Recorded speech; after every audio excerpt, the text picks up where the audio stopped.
Hi, and welcome to the Quick and Dirty Romance Podcast. We're your hosts. I'm Sky McDonald, author of the Auntie Belle series.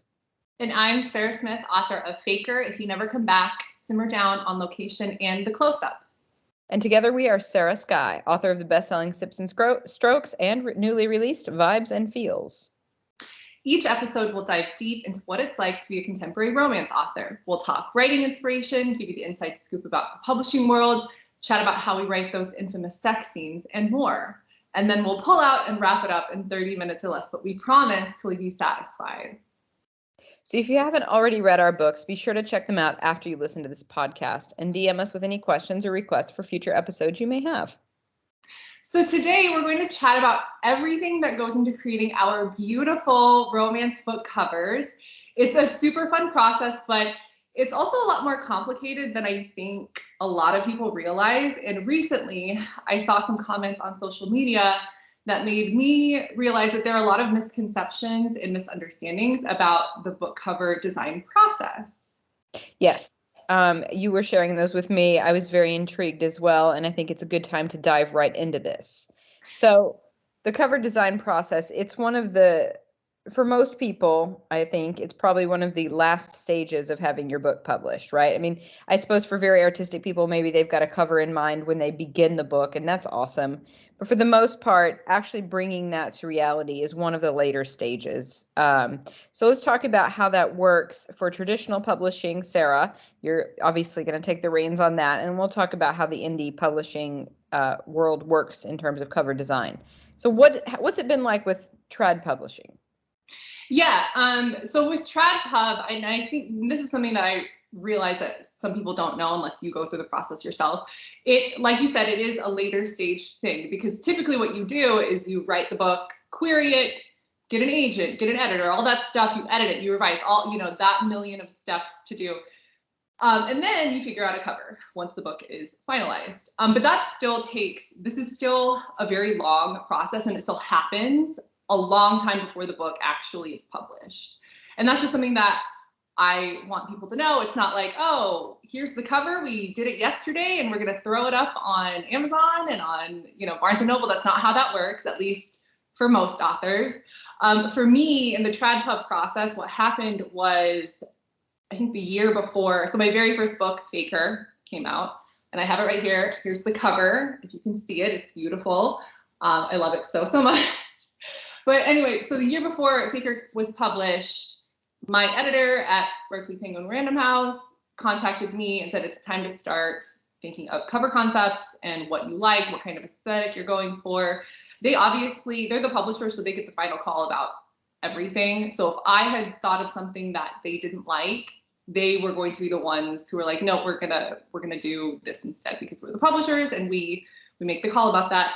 But thankfully, they decided to do an illustrated cover, which I love. I love illustrated covers for romance, contemporary romance, rom-coms. I think they're really cute,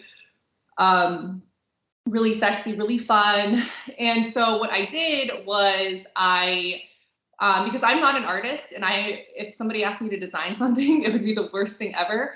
I went through and I picked out other illustrated romance covers that I really liked as an example of the aesthetic, of the color scheme, the design, all that stuff. And I gave that to my editor. They gave it to the art department and the designer. The designer came up with a concept, and thankfully, and this has been my experience with every single cover that I've ever had with my publisher, as of yet, they came up with a concept that I really, really loved. And obviously there were minor tweaks here and there, like I think with Faker, I asked to change the color on some of the font because I thought it would look cute. And Simmer Down, which is if you're watching this on YouTube, this is my Simmer Down cover. I thought it would be cute to have like a chili sauce, sweet chili sauce, and a sriracha bottle. Instead of, I think this started out as like ketchup and mustard condiments on there, but I was like, sriracha and sweet chili sauce is more in line with that romance. So little things like that, but the full concept was decided by the designer, and any major issues or anything like that would have been up to the publisher to to make the final call on. Thankfully, I've always had a really positive experience. I've never had a cover that I didn't like, thankfully. But that all took place like the year before these books come out. And the process of like revision and going through and changing colors, tweaking things here and there, like that takes weeks, sometimes months. It just depends on how intense and how complicated the revision process is going to be. So yeah, so in a nutshell, that's typically how it works in TradPub. I know with other authors, they've actually like they've sketched out their ideas if they're more like artistically inclined. I'm not. You would not want me to do that. But in a nutshell, it's a very long process. It's a very complicated process. It's a very thought out process. It's not just like, oh, I feel like doing this. Like a lot of thought and a lot of planning goes into this because you want obviously to have the most beautiful, the most enticing cover ever that not only attracts readers, but encapsulates the essence of your story, essentially. Did you have the vision of Faker's cover? Like, or when you saw it, were you like, you know, hold up Faker again, please. Yes, this is Faker. Okay, so did you have the vision of like the bed sheet pulled up and the hat, or when you saw it, were you just like, oh my God, that's brilliant? That's a good question. So I did not, and I feel really bad because I was the kind of author I'm like, I don't know what I want, but here are a bunch of covers that I think are really cute.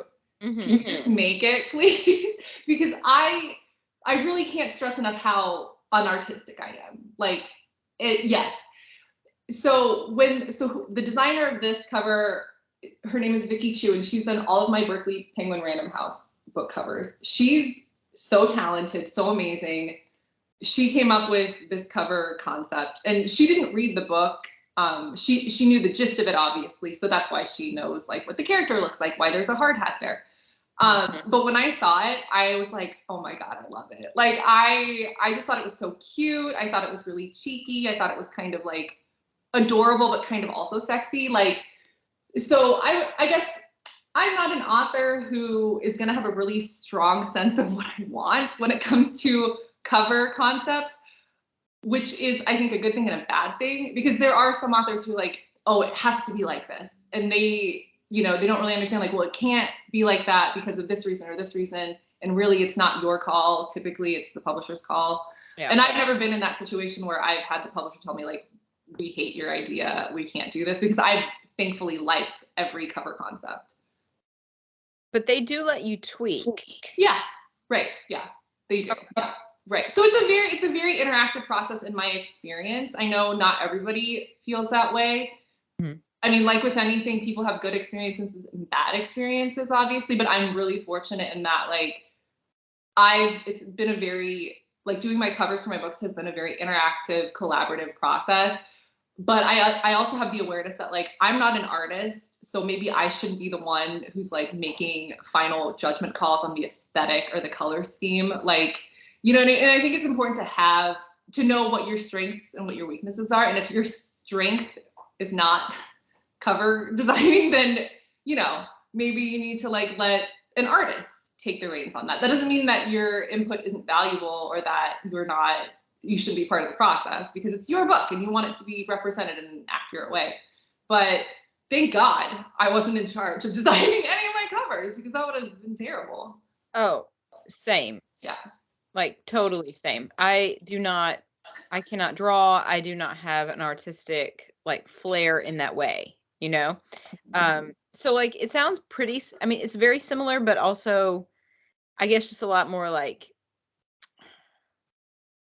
routinized, maybe is the right word, doing it through the traditional publishers, because, and we can talk about the Unlikely Pairings books in a second, because I think it's been slightly different, but I can go through like for an indie publisher, when I first decided to bring Not Suitable for Work as an indie book, I got in touch with, I actually kind of shopped around and it had some people recommend, and it might have actually been you that got me connected to Avery Kingston, who I had known, like connected, we were in the same world in social media, but her books or her cover design was really nice, and I reached out to her, and she's done all of the books in the Antebelle series. And if you're watching on this on YouTube while Sarah's been talking, I moved rooms because I figured I should probably have my books near me.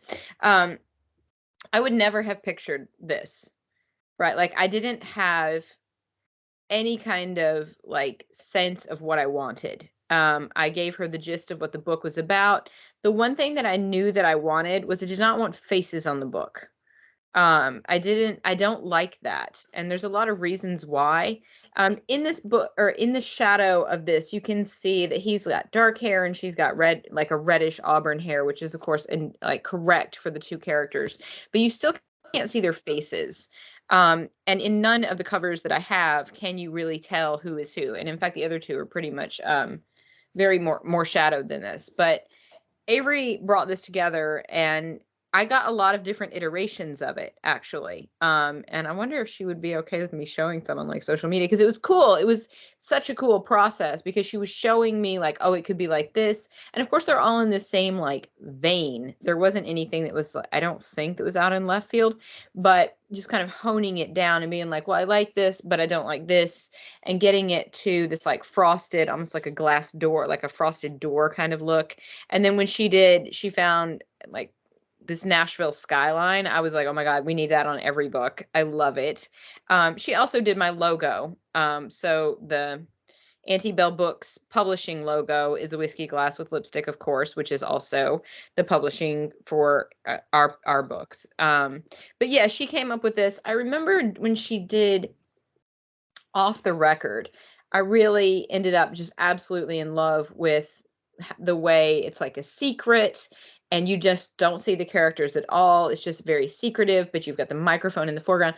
I do remember this one started really, really differently. Like you could full on see the characters. It was like a guy with like a plaid shirt. And I remember being like, this is not what I wanted, because again, I don't like faces on books. And I don't mean that like I don't like books with, like, if your book has a face on it, I'm not going to read it. I don't mean that. Like for me personally, I don't like it. And so this came through a lot of very different iterations.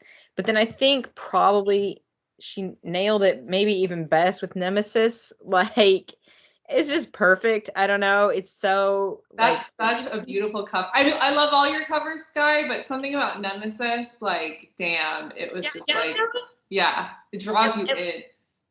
It nails the vibe of the story like so well. I mean, the tagline of this book is she'll bring him to his knees. It's exactly where he wants to be. So, but like I remember this one came together like so easily. Like it was just like, oh, yep, that's it. That is it.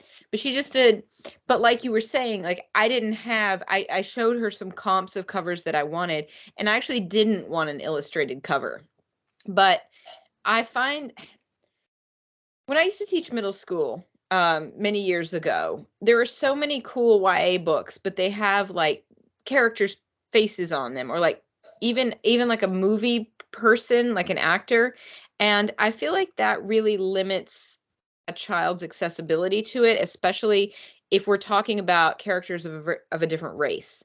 So like if there's a feeling of like this book isn't for me because I'm looking at this character and they don't look like me, then like you can get lost in any story, right? So I really like letting people like fill in the characters in their minds as much as possible. And that's about race, but it's also just about your own imagination, right? Like when I used to teach The Hobbit and they'd point to the cover and they'd be like, this is what Bilbo looks like. I was like, no, it's not. What do you think he looks like? You know, it's like, this is just some sort of random drawing.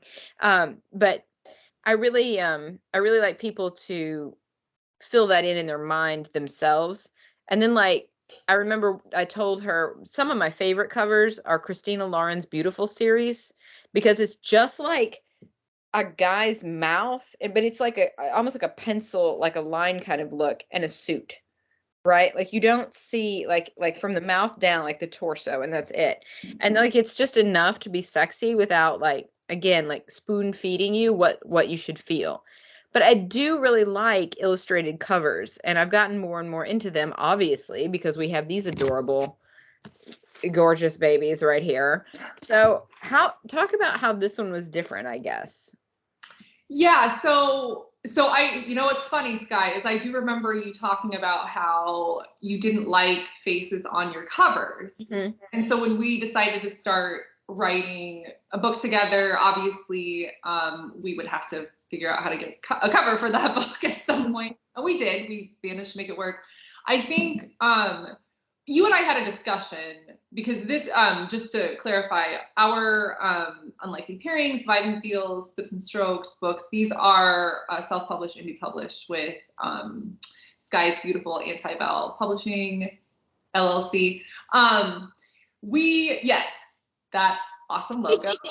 I think we had a discussion, Sky, before we even like decided, okay, who's going to design our book? What do we want? We decided like, let's do an illustrated cover because we felt like at the time, and even now still, those are really popular. And I think it suited the tone of our books really well, I think. And that's not to say that other types of covers wouldn't have worked. I just think as it is, I think we made the right choice on that. They're really cute. They're really like they're cute and sexy. They're cute and sexy romances, rom-coms, and these covers, in my opinion, are really, really cute and sexy. Yeah. So yeah, so what we did, if I remember correctly, is we decided that we wanted an illustrated cover for Sips and Strokes, the first book that we wrote together.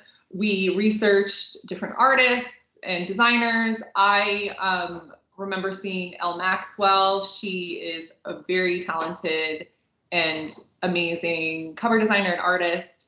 She is on social media and I saw a lot of her covers and I just thought the aesthetic was gorgeous. And I went to her website and I saw a lot of her pre-made covers and covers that she had done for authors like on commission, and they were all gorgeous. And I think I remember I sent them to you. I'm like, oh my God, what do you think about this one? And you were like, yeah, I think that could work. Is that how that went? Yeah, it was. It was perfect. You did the legwork on it. Elle did the artwork, but like you connected with her. But it was a yes all the way. Like again, yeah, I mean, and I think, it's very different than, and it's also different from yours, right? Like even looking at my illustrated, like these are very clearly not the same. Yep, quite different. But I love that because the books are all different, right? They're all unique. They have a different flavor. Unlikely Pairings is a very different like vibe, if you will, from either of our independent work, but it's just a really like they're all beautiful. And so like it's a really good example of the way romance covers can be really fun. Of course, I've done like a deep dive on this with Kelly of Boobies and Newbies. We did this, years ago, but we did like we went all in on like breaking down the different types of covers. We got a lot of, because there's so many ways to play it in a romance book. And we did kind of like an analysis on how people feel about reading a book with a romancy cover, right? And what that does to legitimize the genre or not, and people feel a type of way about like holding up, a steamy cover, which is, and then the ridiculousness of that compared to like, you got a cover with like blood and a knife all over it, nobody cares. It's like, but it's interesting, and all of them are very unique. The process is really involved, and I think that was the kind of thing that you had seen like on social media. It was just sort of like an assumption that like somebody would just pluck an idea and kind of like not really give a lot of thought to it, right? Right, yeah, or that and obviously we're not going to name names or call people, like that's not the purpose of this. It's just we saw this issue pop up on social media recently, and we thought like, well, this is a good opportunity to address this issue, because honestly, unless you are actively working in the publishing industry, either trad pub or indie pub, you're not going to know the inner workings of the cover design process. And why would you? Because that's not something anyone knows unless you do it yourself. But yeah, along the same lines of what you were saying, Sky, like so there are definitely, depending on your genre that you're writing, there are types of covers that you see a lot, like whether it's a pose or a color scheme or like a type of a style. And like, there's a reason for that, because readers really are attracted to those kind of covers. So you keep that style or that aesthetic in mind when you design individual covers, and because it's it's a design that's proven to work. It's proven to get readers' attention. It's proven to get a lot of likes on social media when you do like a cover reveal. You know what I mean? And that's the whole point of it. It's not that you're being unoriginal or that you're taking someone else's idea. It's that this is an entire aesthetic for an entire genre and people love it. And so you want to put your own spin on that, or you want to put your own, or you want it to match the story that you wrote. You know what I mean? Like it's just how book covers work. Like there's a reason why you see the same cover over and over again